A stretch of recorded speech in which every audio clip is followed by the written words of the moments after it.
Welcome back, New Canoe Nation. Good to see all you boys and girls in the house tonight. Do us a favor, go in that lower left-hand corner, click that share button. Let's get some folks in here. Drop in the comments where you're tuning in from, what kind of boat you're floating out of. Doesn't even have to be a new canoe. Let's get some conversations started. We got my man Craig Dye in the house tonight. Hope you guys are excited for that. You can go follow him on Instagram. Got his little @DyeFishing down there in the bottom. Give this man a follow. Good to see you guys tonight, everybody. It was a long weekend, but we caught our first fish of 2021 out of the old New Canoe. I see Brad Hurlboss in the chat. It says, you look a little different, a little more kick in your step. You went fishing. That is right. That's why I got a smile on my face. So, yeah, thank you, everybody, for joining us. Let's get the man of the hour in the house tonight, Mr. Craig Dye. Welcome, brother. What's up, man? What's up, man? Thanks for having me. Absolutely, dude. It's been a long time coming.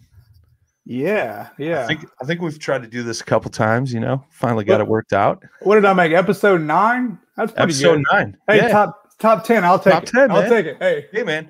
When I fish a tournament, I always tell myself, if you make top 10, you did an awesome job. Hey, I'll take it. I'll take last one in. Hey, man. Sure. It's either that or if you ain't first, you're last, Ricky. That's right. That's right. Oh, man. That's right.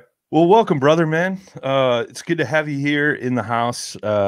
You've been with New Canoe for a hot minute, and you're somebody I've always wanted to talk to, dude, and our paths have never crossed, whether it be here, on my Paddle and Fin podcast and all that good stuff, man. So I'm looking forward to, chatting and picking your brain tonight. But let's get a little background on you, man. Let's let the good folks know, how you got into fishing, how you got into kayak fishing, and how you ended up in a New Canoe. Well, I'll make it quick. I fished with my dad, growing up like a lot of guys. Started out pond fishing creeks, fishing out of canoes a good bit. Okay. And then, when I got into middle school, fished a lot. High school, I started fishing bass tournaments with my uncle. I was going to school. I went to LSU and I worked for my stepdad's pipe company. And my uncle would come pick me up from work, when I was like in high school and bring me straight to the tournaments. Nice. Come back. And then I kind of got out of it a little bit in college. I fished kind of every now and then. But when my wife and I moved to Atlanta, and that's where I actually discovered kayak fishing. It is in Atlanta. My wife and I bought a tandem kayak. And you know how, what do they call them, the divorce boats or something? I don't really know. Yeah, that's what we call them up here, man. It's fun. We had a great time. It was something for us to do together. And I realized how easy it was to access all these different waters and fish. It was inexpensive and something for us to do together. Well, she kind of got out of it so much, and I got my first, kayak, like first real fishing kayak. It was probably, I think it was about 10 years ago. I mean, I can't believe I'm saying that, but probably about 10 years ago. And I started fishing on the Chattahoochee River right here at Morgan Falls Dam, right there, close to Atlanta. And then a couple of years later, I moved to Tennessee, and that's where it really took off. That's when I met Chad Hoover. That's when we started KBFTN. That's when I started really having a lot of time on the water, where, I really, kind of went from I feel kind of not beginner, but just, I was learning a lot, and I had a lot of time on the water for about 3 to 4 years. And I learned so much in those 4 years. That's when I started fishing tournaments and being there around Chad and him growing KBF. Like, I saw it from the very beginning, the first events he was having. The first trail event was in, I think, Kentucky, and the second KBF trail event ever was in Tennessee on Old Hickory Lake. Wow. I was there for that and be part of that. I helped them run that event. So it was cool, man. It kind of started from just something to do with my wife, and I've always loved fishing. I grew up, fishing in Louisiana, redfish and everything else, and it kind of turned into. So I look at it now, I'm like, how did I even get here? Just so much. I fish so many places. Not really about sponsors or anything like that, but it's more like just to look, I mean, if I just think about where I fished in the kayak over the last 6, 7, 8 years, it's unbelievable. I mean, just these tournaments, they just pull you. You know, I have Pickwick in 5 days, and let me tell you, it's hard for me to fall asleep at night watching the Bassmaster guys catching this big smallmouth. Yeah, man. I mean, I cannot wait to get there. I'm pumped. I'm ready. Yeah, it's interesting, man. Like, I've kind of recently done that, you know, like thought back, like, you know, from when I started tournament fishing, and I'm like, man, I went here, I went there, you know, like I was driving home yesterday from Dale Hollow, and I was thinking, like, I was listening to a podcast or something, and the guy was talking about how, I forget what he was doing, but he had marked like on a map all the places he had been. And I'm like, I was thinking to myself, like, I should get a map and start highlighting all these different lakes I've fished, you know, in the country. And I'm like, and I'm starting to think, like, man, that's got to be, it's a lot. You know what I mean? Between fishing growing up and the tournament trails. But that's what's cool about it, man, that travel and getting to see those different bodies of water, you know? Because I was thinking to myself, I'm like, man, I'm coming home from Dale Hollow, second time I've been there, and it's just a beautiful, beautiful body of water. And I'm like, man, I got to start knocking these off the bucket list, man. Yeah, it's amazing. And being in Tennessee, when I was there for a long time, and I mean, you fish Old Hickory is pretty, but you go over to Center Hill, you go over to Dale Hollow, you go fish the Caney Fork River, and it's just a different deal when you get over there. I mean, it's just, it is absolutely unbelievable. And, you know, here in North Georgia, the same way. We had a 444 tournament yesterday morning, and we were on close to Carter's Lake. And I mean, it's only an hour from my house, and it's just to go out there and you just look around and you go, this is awesome. And I probably wouldn't come out here if I wasn't, you know, fishing. So sure. Very cool. Yeah, I mean, that's the thing, you know, a lot of us stick to our bodies of water that we're close to home and we're comfortable with, but I think putting yourself out of that element and getting out there, hitting different bodies of water makes it even more special. You know what I mean? Yeah, I agree. And if I looked on a map and the places I fished, and I'll never forget when they first had, I don't know if you remember the Kayak Bass series. It came out after KBF. Yep. And their first tournament ever was down in Astor, Florida on the St. Johns River. And but that was my first time ever going down fishing a bass tournament there. And my first day of practice, I drive like 12 hours from Tennessee, right? I get up at like 2 in the morning, right? And I drive all the way down there. I show up. I put my kayak in. I just looked on maps. I really had no idea what I was going to do. I knew I was going to try to punch a little bit. I put it in. I paddle over 5 minutes in this first little pocket. I'm standing up. I'm pitching like a 1 ounce weight into some hyacinths. And I look over and I'm watching an alligator to my left, just kind of hanging out right there. I grew up in him, so I wasn't freaked out. I was just watching him, right? Yeah. I've been there for like 10 minutes, and I flip in the grass, and the biggest bass I've ever caught in a kayak was that moment. It was 25.5 inches, and I caught it. But think about it. Driving 12 hours, you're excited the whole way, you're pumped up, you get there. You go to your spot, 10 minutes, you catch this giant fish. Nobody's around. I have a little video of me holding it up, like doing a selfie video. Sure. It's somewhere on their website somewhere. But just that moment, but like the tournament, like I didn't catch crap in the tournament. Like it was just like, you know, just like dumb luck, whatever you want to call it. But it was that experience, man. I'll never forget that day when I drove all the way down there, put in, caught that fish. I'm like down here, like St. John's River. I would never go down there, you know, if it wasn't for these plastic boats, man. It's cool. That's cool, man. That's cool. Yeah. I mean, the gator thing, I'm out. I'm paddling back to the ramp. I'm done. Man. You know, but man, no, they're good. They're good. I don't know about good, man. They got big old teeth. They look kind of gnarly. I don't know. Yeah, but if you, they're just scared. Like a lot of times you get close to them. A lot of times they'll just go away. You know, they won't bug you at all. I've never had a problem, and I've been around a bunch in Louisiana fishing like Delacroix and, you know, fishing for redfish down there.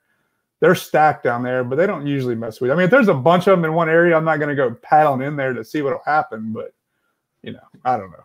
I hear you. You guys. I don't know. It's Northerners, man. We're not accustomed to that type of stuff. You know what I mean? Northerners.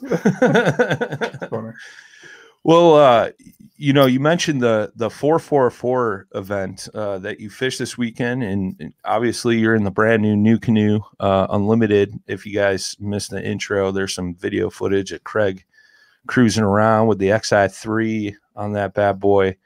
But and I want to get your take on that. But first, man, what's 444 for those that don't know? I personally know we've had a small conversation about it, but I think it's cool, man.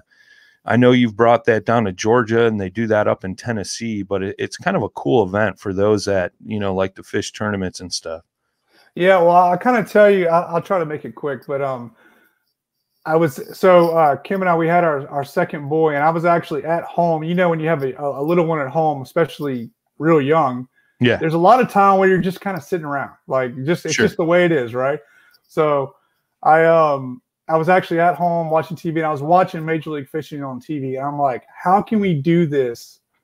How can we do this with a kayak format? How can we make this work? You know, because they go and fish a lot of smaller lakes, a lot of lakes you'll never see the elite guys or the FLW guys go, you know, because they have smaller groups of people, right? And I don't know how I came up with it, man. I just thought about how can we do this, and I was like, man, if we can fish like maybe 4 or 5 guys for not a lot of money, and then make it kind of a bracket deal, right? Sure. So I don't remember exactly how I came up with it, but I called my buddy Mike. I'm like, look, man, let's get 4 guys. They're randomly picked. You fish for 4 hours for $40, right? So that's where the 444 comes from. So what I do, I actually did it right before I got on here tonight. I went into the Georgia 444 group, and we were starting round number 3.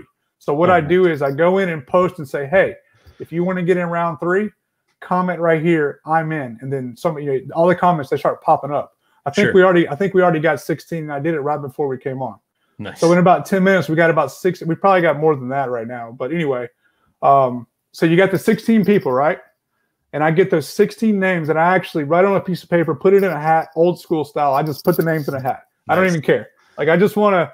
It's just kind of fun. I like that part of it, right? Yeah. And then I draw the names out of the hat, and that's how you pick the 4 people who compete against each other, right?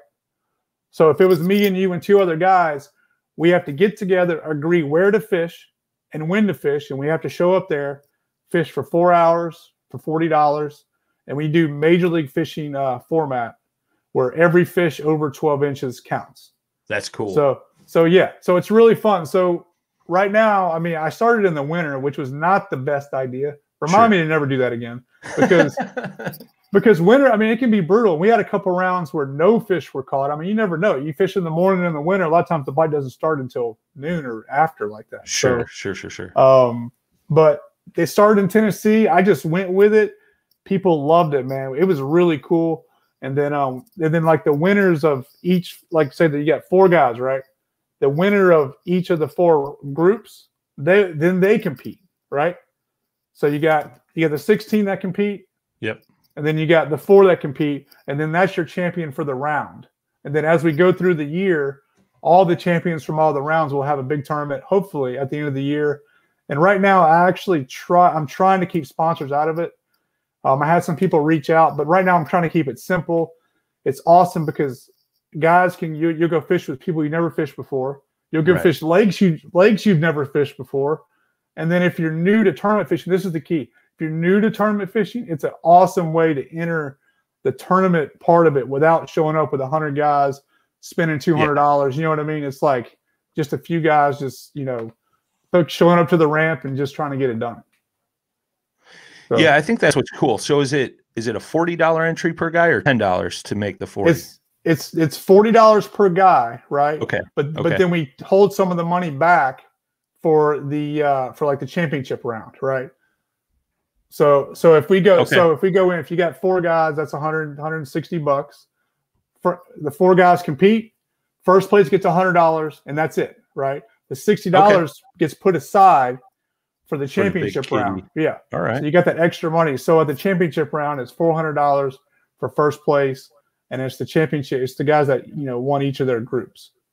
That's slick, man. It's cool. And I was nervous doing it here in Georgia. I didn't know if people wanted to do it, but it's really spread out here. Unlike when I was in Nashville, there's a lot of anglers really close, like within an hour of Nashville.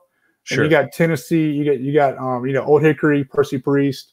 Everything's really close. But here it's a little more difficult getting the groups together, but everybody's working it out, man. You got to sacrifice a little bit. You might have to go fish a lake you don't like. You might have to go fish the time you don't like, but it's working, man. I think it's going to grow. I'm going to keep it going. I'm going to see what happens. It's cool, man. One of our guys over on Paddle and Fin, he's in Tennessee, and he started fishing them last year, and he was super excited about the whole format. And I remember in our group chat, he started bragging because he won one. He's like, I finally won a tournament, but it was only 4 guys. It was only 4 guys. Yeah. But it's cool, man, because, he was new to the whole tournament scene. Yeah. And so it was super cool, man. It gave him that boost of confidence. And now he's trying some bigger stuff and he's getting more involved in it, which is super cool, man. It's like a stepping stone for those guys. Well, it's cool when you only got 4 guys at the ramp. Everybody's going to hang out and talk, Sure. Like when you go to tournaments, you'll have your 3 or 4 guys you hang out with, and everybody's going to do their own thing. But when you're all there, I mean, you got to think 4 guys that never met each other, a lot of the times just show up at a ramp and fish for 4 hours. Right. That changes. And like for me, not coming back from Tennessee, not knowing a lot of the guys here, it helps me kind of get in too, to meet new people and who's where, what guy, like we know what guys fish awesome on these lakes or this lake. Like you just start to really understand the anglers in Georgia, and really, I feel like it kind of brings some guys together, which is, it's cool for me because I don't know a lot of guys. I'm still learning, a lot of guys here. Yeah, that's super cool, man. It's fun. Good way to make new fishing buddies. Yeah. I mean, I think every tournament I go to, I end up, making a new fishing buddy in multiple different states, which is good. Means you got a couch in multiple states. You go couch surf and fish some awesome lakes, man. But so you fish the tournament out of the new Unlimited. So I want to get your take on the boat, man. I've seen it up close in person. I haven't had it on the water yet, but you've been putting out some killer content on it. So I mean, what are you thinking? Give us the juice. Well, so it's 12 foot 6 inches long, right? Right. And when you're in it, I can't explain it, man. Like it really feels like a much bigger, longer, a much larger boat than you think. It looks that way too. It does. Like it's really hard to explain it. You're like, how's this? You would think it's a 13 or 14 foot boat, but it's not. And what's cool about it, what I like, this is number one thing that I like. Well, actually, there's a few things, but number one thing, I don't want to talk about the boat all night. I want to keep everybody kind of with us, Sure. But one of my favorite things is that how stable it is. It's wider. It's 41 inches wide. Is that you can stand up, right? You can stand up in your normal spot, from when you're sitting and you stand up and you fish. But for this kayak, you can actually stand up and take like a step forward. And what that does for guys that run bow mount kayaks, this is a big deal to me. So when you're back standing by your seat, that motor can get in the way of you casting, like skipping or casting low or trying to cast under trees or do like, just kind of like a little sidearm cast or a roll cast. The motor gets in the way sometimes, right? Not always, but it can. And the way that I fish, the way that I cast, I do that a lot. I just cast real low, kind of like a roll cast, because I want to make that bait land softly in the water. You know what I mean? Yep. But with this kayak, man, you can take a step forward and it takes the motor out of the way. Does that make sense? Because now the motor's like halfway up your rod instead of your rod tip being at the motor. So which is huge. And man, like flipping and pitching in front of you and not have to worry about the motor getting in the way. Because I love flipping and pitching, man. It's one of my favorite things to do. I love throwing crankbaits. Everybody knows that, but pitching a jig and stuff is honestly, I probably like it more than throwing crankbaits, honestly. But anyway, that's a big deal, man. It really shows how stable it is, and how balanced the kayak is. And when I first tried it on, when I was in North Georgia, when I was filming with Will and those guys, that's the first thing I noticed. There's a picture of it there. That's exactly what I'm talking about. You can see, like when I'm casting there, that motor will not be in the way at all. It really does. It makes a huge difference. So, it's huge. I was going through grabbing photos and stuff for the intro, and I came across that one, and I guess I never really looked at it. Like I've seen some photos of some guys standing up towards the front, but I can see exactly what you're talking about. I mean, that motor is maybe 3 feet from you. Yeah, so I mean, definitely out of the way of busting your rod tip. Yeah, I mean it's almost like it's hard to explain. It's like you're on the bow of a bass boat, I guess, if the best way to explain it. But I mean, you're not. But it's just there's so much freedom there that you didn't have before. And so that was the first 10 minutes I was in it. That's the first thing I noticed when I took that step forward, that it was super stable right there, and I could just fish naturally, not have to worry about anything. It was awesome. That is awesome. Yeah, I like it. Yeah, yeah. How do you feel about it from a paddling standpoint? Because I know you've paddled it a little bit as well. Yeah, I mean, you got to be honest with yourself when it comes. It is a 41-inch boat. Okay, sure. So it's not going to paddle like a kayak that's 28 inches wide and just fly through the water. But it's I mean, it's a great paddling boat. I had the seat that rotates, so that's not obviously the best when you're trying to paddle. You know, at least in my opinion, you know, but you want a seat that's not going to move. But so I haven't really paddled it a whole lot. But the times that I have when I had to pull up the motor, I mean, it paddles great. You know, you can't expect it to paddle 5 miles an hour, you know, being 41 inches wide. But I mean, to me, it's a great paddling boat. It's really great for everything. I mean, to be honest. That's slick. I like it. I like it. Yeah. Man.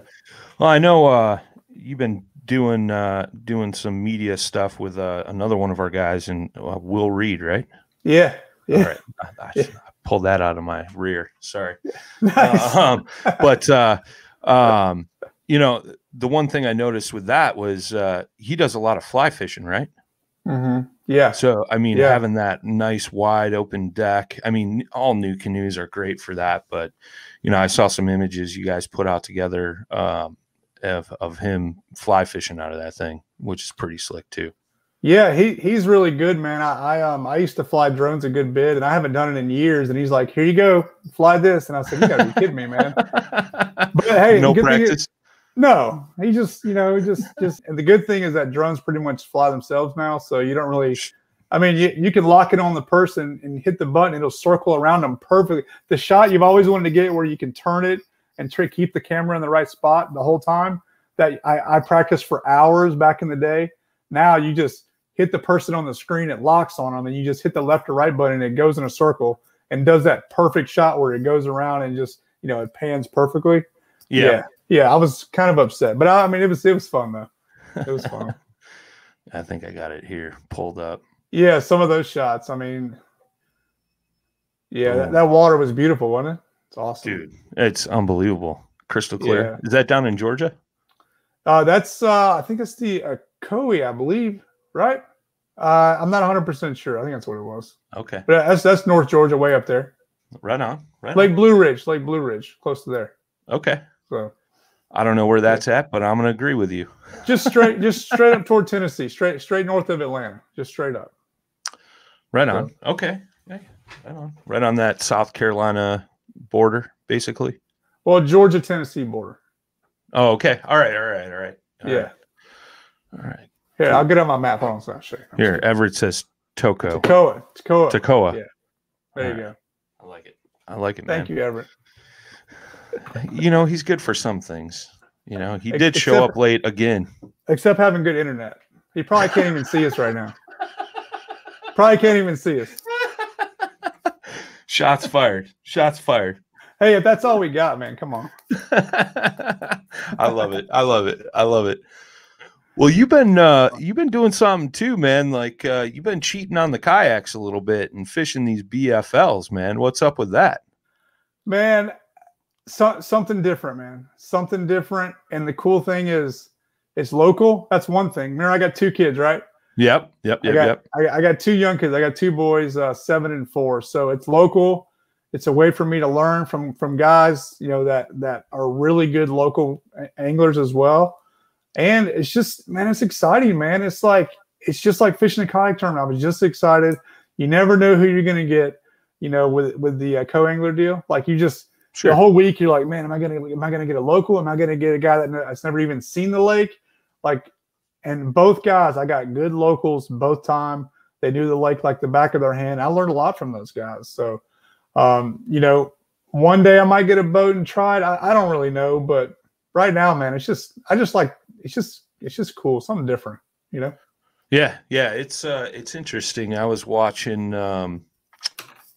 it was Greg Blanchard did a video, and he was fishing with some guy out in California on the Delta, and he was fishing out of a bass boat. And he's like, first thing he said was, dude, this is really weird standing on the deck of a boat casting, you know, like Weird. You know, has that been like kind of a curveball for you? Like trying to change up how you're fishing compared to being in a kayak? Well, not necessarily being on the boat. It's having control, man. The control, like I'm so big on angles, and like I love, I throw a lot of crankbaits. So if I'm not hitting that right angle, it drives me crazy. So, but I know coming in, I have to remember that I have no control of this boat. I just have to fish where I can.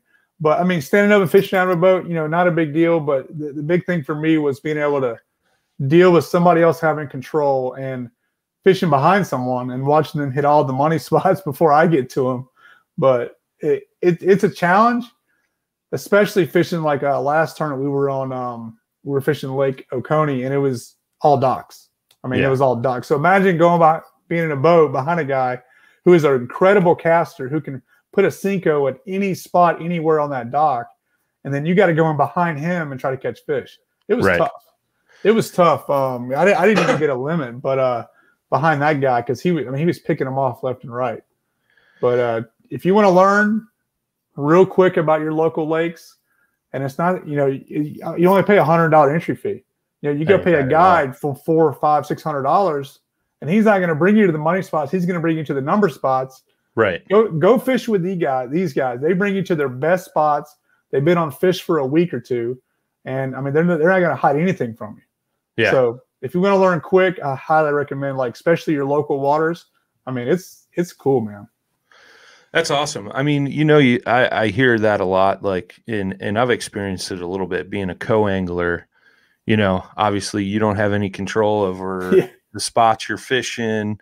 You're getting the leftovers, things like that. But, from anybody that I've talked to that's done that is said exactly what you said. You learn a ton of stuff being in the back of that boat, which is cool, which is very cool. The guy on Lanier that I fished with, he did real well. I think he got 11th out of 250 boats, and I got 15th or 16th out of all the co-anglers. And he was fishing up in the river, and he said I get on the phone with him, and you never know who you're going to get. I mean, you just don't know. And the guy said, "Hey man, we're just going to be throwing crankbaits 8 foot or less. We're going to be looking for largemouth, no spotted bass." And I said, "You got to be kidding me!" Like I'm thinking I'm going to be in 40 foot of water, drop shotting, or vertical jigging spoons or something. And the guy's like, "No, we're going to be shallow cranking." I'm like, "Well, this is incredible. This is my jam. This is music to my ears." And I couldn't explain to him how much I love to do this. Like he didn't know me, so he didn't really care. I'm like, "Look, you don't understand. This is what I live for." Like, and like I tried to, I don't know, but he got it once we got there, and he saw that I, had a lot of experience doing it, and and started catching fish behind him. He was kind of like, "Oh, okay, this guy, he really does like this." So it was cool, really cool. Yeah, and I'm sure it's awkward for those guys sometimes too, because they may be fishing a certain style, and they'll have somebody in the back of the boat that's never even tried that presentation, Yeah, which is different. Yeah, well, like think about if I want to drag a worm and he's burning a crankbait. I mean, it's terrible. I mean, when a guy's going down the bank and you're dragging a worm and you cast out to the bank, before you know it, your bait's behind the boat. Yeah, and then you're just dragging. I mean, it's terrible. Like you can't. I don't know. Sometimes you have to kind of match what he's doing, at least his speed. Yeah. Because you got to throw moving baits if he's throwing moving baits. At least in my experience, I mean, everybody's different, but very cool. It can make it tough, I'm sure. Yeah. But that. Sorry, Everett just dropped in the comment. Craig's legal name is Craig DT6 Die. Man, look. I've won a decent amount of money on that crankbait, and I know it's been a couple years since I got a win, but it's coming. All right, I got some faith. It's just it catches a lot of fish, man. I absolutely love throwing that bait. It's awesome. It runs so true. It's just an awesome depth that you can get. You can fish 4 to about 8 feet with it. I mean, if there's any clarity to the water, I have one tied on. Every lake I go to, I have one tied on because you can get bites on it. What kind of what's your favorite setup for throwing that crank? Like rod, line, reel, all that good stuff. Well, the rod, I throw a St. Croix Legend Glass. I throw a 610, and it's a medium with a moderate tip. So I like it a little bit shorter rod for you. You can be super accurate with it, you know. And I use just a 6/8 to 1 reel. I don't like those really fast. I don't like a high speed reel for crankbaits. I don't know. I feel like you have better control. You can feel what the bait's doing a little bit better. Sure. And also, sometimes, I mean, you just reel it too fast, and sometimes you got to slow down a little bit. And I actually throw, believe it or not, I throw 12-pound monofilament line. Okay. I know a lot of guys like throwing fluorocarbon. Most guys throw fluorocarbon. I like mono for a few reasons. It's cheap, and I cast it a lot. I mean, I change it a lot. You know, I fish crankbaits so much throughout the year. I'm constantly changing the line. Fluorocarbon is not cheap, but I just like that how smooth it is casting. Also, wintertime fishing, you can't beat monofilament, man. Like fluorocarbon in the winter is just not fun. And that's really it. Yeah, 6/8 to 1 reel. I use a 6'10" medium, moderate Legend St. Croix Legend Glass cranking rod, and I mean, go to work, man. You know. Right on. Well, you brought up line change, and this was an interesting conversation I had over the weekend with a couple of guys. How often are you changing your line? I'm always interested in this, and this was a conversation I had with like 6 or 7 guys over the weekend. So I'm interested. What's your take, man? How often you respooling those reels?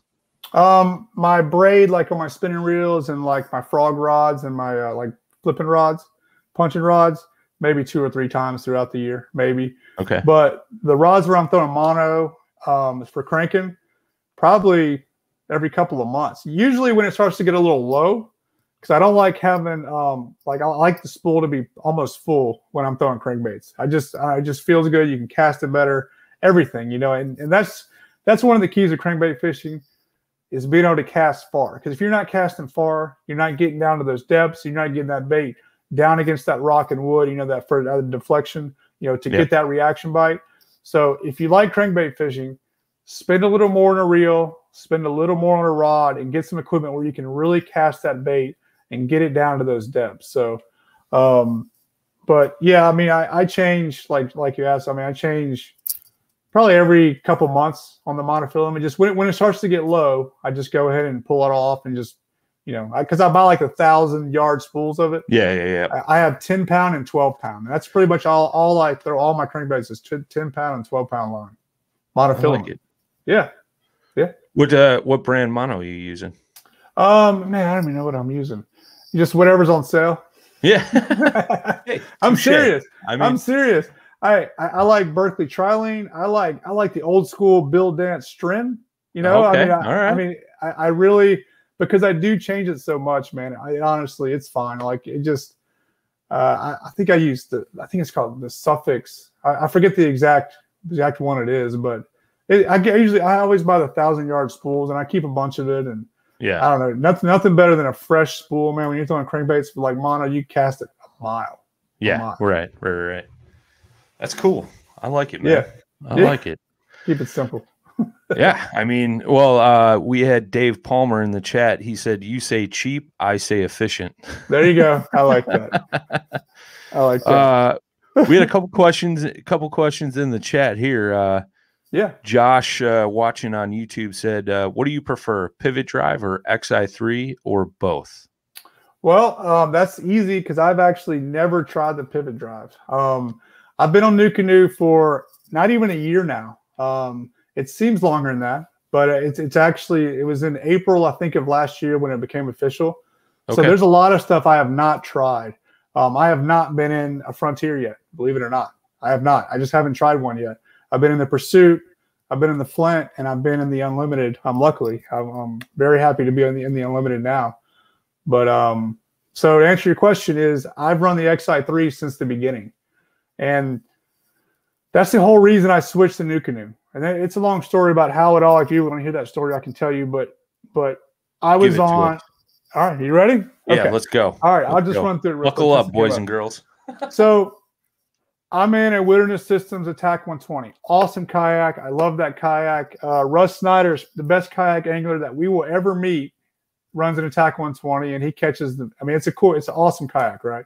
I was running the Torqeedo, which is an awesome product, but the Torqeedo is fast. I mean, the technology is incredible, but I feel like I didn't have the control that I could see that Cody had and that Derek had and other people had with that bow mount. And I always thought the bow mount was a little crazy and overkill. And what are we doing to these kayaks? I can't believe we're doing this. But I was fishing on Chickamauga, and I was trying to fish like a shell bed. Okay. And, a lot of current on Chickamauga and a lot of wind on Chickamauga. And I was driving me crazy that I couldn't sit in one spot and fish at the right angle. I was burning a DT10. I was throwing a swim bait over and some other stuff. And I was getting so frustrated. I just thought, like, I said, man, if I had a bow mount, I could just hit, Spot lock. Anchor lock, spot lock. It's called anchor lock for Motor Guy. Yeah. That I could hit that, stand up, and hit that at the right angle, at the right speed, and have all this control that I've never had before. And I started getting on the phone. I started talking to Mike Schmitz. I started texting Cody. Started messaging Derek on like Facebook Messenger, and they all said they love it and do this and this and this. And that drive from Chickamauga to my house, like, that was it. That same day, I was on the phone with Everett and Mike on the same day. And then like a week later, I had to I pretty much made the change. That was it, because the kayak was set up for that. It was built for that, in a way. And that Pursuit is an awesome paddling kayak. Like, I was ready to go, man. That was it. It was tough. I'm not gonna lie. Like, I'm gonna be honest with you. It was really hard to leave those other commitments that, with Wilderness and Torqeedo. Sure. Jeff Little, Tim Perkins, incredible guys, man. Still incredible guys, and Absolutely. Wilderness is a great company. Torqeedo makes an incredible product, but for the way that I fish, I love standing and fishing. Like, I just absolutely love standing and fishing. And with a Torqeedo right now, you just can't do it. You just can't do it, and you can't have the control that you can with the bow mount. So that's why I chose what I did. And, Everett actually asked me, I don't know if I'm supposed to say this, but actually the year before, you kind of mentioned, like, hey man, check out New Canoe. Like, you know what I mean? Like, he kind of threw that. He threw it out, and I already committed and signed contracts. But, him and Mike Schmitz, man, great people. That's, and Blake, Blake just kind of, I didn't even met Blake, man, but he just kind of welcomed me, and it was really cool. It was a really cool transition, man. Very, very happy to be on New Canoe, and I don't see myself going anywhere for a long time. Right on. So that's the story. Love it. Got the juice. Juice. That's it. That's it. Roy Leeds asked, has he fished NC? And I'm assuming North Carolina, because that was around when we were talking about South Carolina, Georgia border. Yeah. I have not made it there. I've done a lot in Tennessee, Kentucky, Georgia, Alabama, Louisiana, Mississippi, but I have not made it. So. Right on. Greg Malgrew asked, if you had to choose a tournament fishing, would it be a Pursuit or an unlimited tournament fishing boat? I'm sure. Well, now you're in the hot seat, bro. Well, that's a good one. All right, I'll tell you this. Wow, that's a tough one. Okay, well, I'll tell you this. So if I'm fishing local club tournaments that don't allow motors, if I'm fishing a river tournament, I'm most likely going to be in the Pursuit. It paddles so great. I love that platform for doing that. It's super efficient on the water. I would definitely pick the Pursuit. If motors are allowed and I'm not having to do, like, I don't know, it's just like a good place to launch. And I'm going to be out big water for a long time, maybe some really rough water. I think that unlimited is going to absolutely kill it, in that environment. Hope that helps. I like it. Well, it's like I always say, man, there's no such thing as a perfect boat, but there's a perfect boat for a perfect situation. There you go. And that just, that reestablishes that fact. Yeah. Now look, I will say this, the unlimited is going to be my 100% for running tandem with my boys. Right. Because I think Blake said it, you have almost 80 inches of track in the bottom of that unlimited. And it's only a 12.5-foot kayak. So, but the track extends so far that you can slide the seats back. And like when I ran tandem and we did some filming, and the footage will come out soon, when I was with Will and those guys, but I was running tandem with my son, and I had the seat plus the crate behind me, right, with rods in it, and then in front of me I had a Yeti cooler, and then I had another seat with my son in it, and he had room in front of him. That's awesome. So it's just those tracks are so long in the bottom. That's one of the killer things about that kayak. That's probably my second favorite thing about the kayak is that, you know, how much room. Man. Yeah, how far you can separate the seats. It'd be really cool, like for your kids or whoever, your wife or whatever, you know. So you got to be honest with this question, man. Who catches bigger fish, you or your son? Well. Uh-oh. Looks like the kids already got one up on Craig. Well, I'm going to be honest with you, okay? I'm going to say it. He doesn't love to fish, all right? But he loves being on the river. That's the main thing. That's cool. He loves being on the river. He loves going out there. He loves looking for frogs. He loves casting his rod for a few minutes, right? Yep. I mean, he's 7. I mean, come on. Sure. You can't. So he loves being out there. He loves going down the rapids. You've probably seen some videos of Back in the Pursuit. Mm-hmm. We have a blast out there. He loves that. I bring a lot of good snacks. Like, you know, like that's his favorite thing, you know, snacks. But he's getting more into fishing. My little one, the 4-year-old, actually is more into fishing than the 7-year-old. Interesting. But they both love getting out, and that's the main thing, man. It's just getting out there and you know, outdoors. I'm not going to make him do it. If he wants to go chase frogs and tadpoles and whatever else, let's go, man. Let's go to the river. Right on. I like it. Yeah, I like it. This last thing I got for you, man. And then if anybody's tuned in, watching, has any questions for Craig or wants his take on something, feel free to drop those in the comments. But you got a YouTube channel, and you've been putting in some work on that, man. Where can people find you there, and what's kind of driven you to go the YouTube route? Well, I've done, man. If you go on YouTube and like search my name, like a few different channels come up, like from back in the day that I kind of halfway started a channel, and I said, you know what, I need to do this right. And I'm not. I mean, I'm still. It's at the very beginning. And I'm trying to do videos every couple of weeks. So if you guys, it's dive fishing on YouTube, go check it out. And what I'm trying to do is show fishing in a lot of different places, which that's what I like seeing. You know, like if I want to go fish a new place, I'm going to search fishing, you know, Lake Lanier, you know, and I like to see people's videos of doing that. So I want to kind of give that experience to people. Like I have Lake Ackworth on there. I have Allatoona on there. I have down there Lake Kissimmee, Lake Toho, you know, so it's a small page now, but I'm going to try to keep it going. And from what I learned, it's all about being consistent. You know, obviously having good content, but be consistent. You know, having new videos every week or two, and just keep it rolling, man. So I'm going to keep working on it. I'm going to try to keep it going. Oh no, not that photo. Yeah, Everett just dropped that to me, so I pulled it up. But there's the unlimited tandem. But I know somebody dropped in the comments too. It was Joshua Tatum.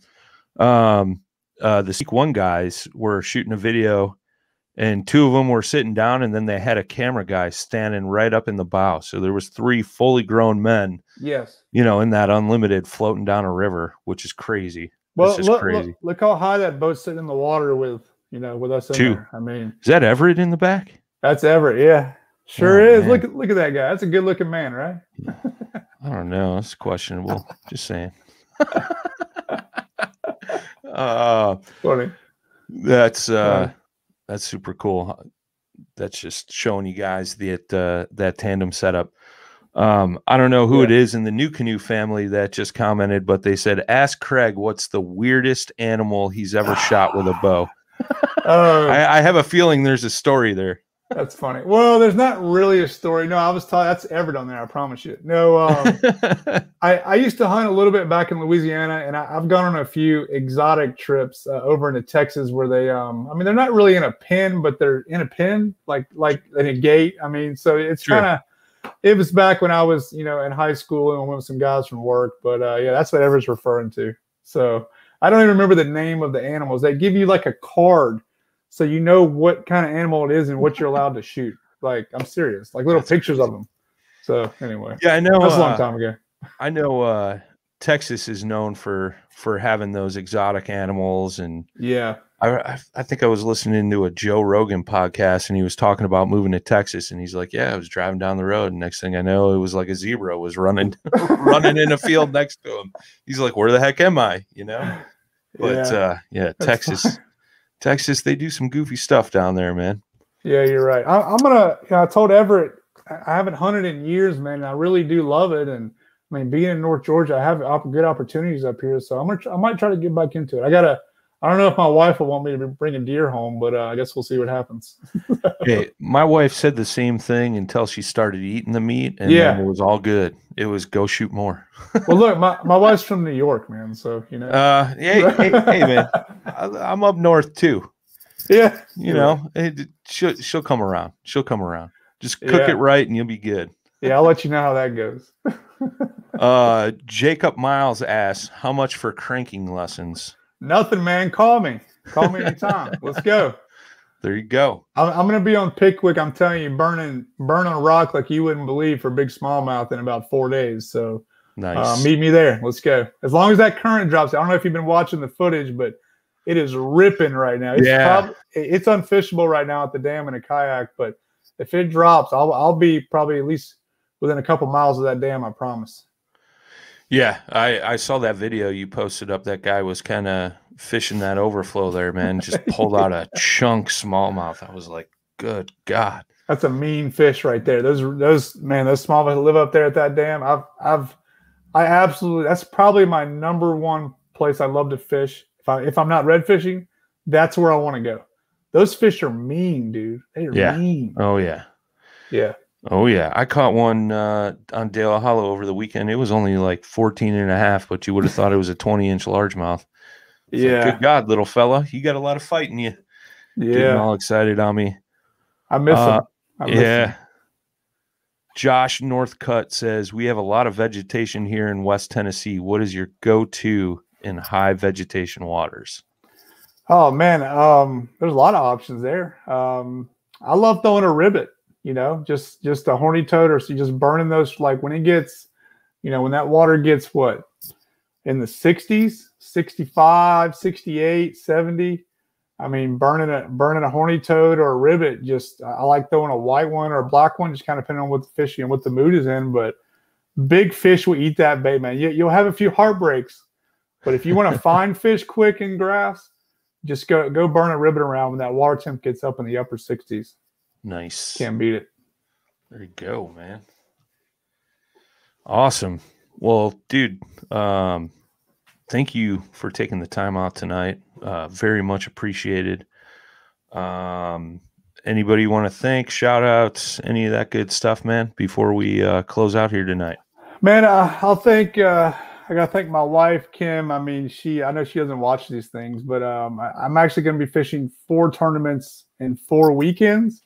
Because I had the BFL tournament, and then I had the original 4-4-4 round, and then we had our championship round, and I got Pickwick next weekend. So she supports me. I mean, I'm so lucky, man. I'm honest. Like she, you know, I ask her every year at the beginning of the year, I'm like, are you in 100%? You know, because if she's not, then I want to, you know, maybe rethink about what I'm doing. And every year she's like, do it.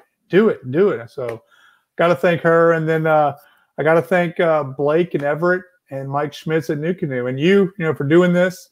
I know it's a lot of time and effort and away from your family, you know, so I thank you guys and appreciate you having me, man. I'm just ready. I can't stop thinking about those smallmouth. I'm ready to drive to Pickwick now. Let's go. Yeah.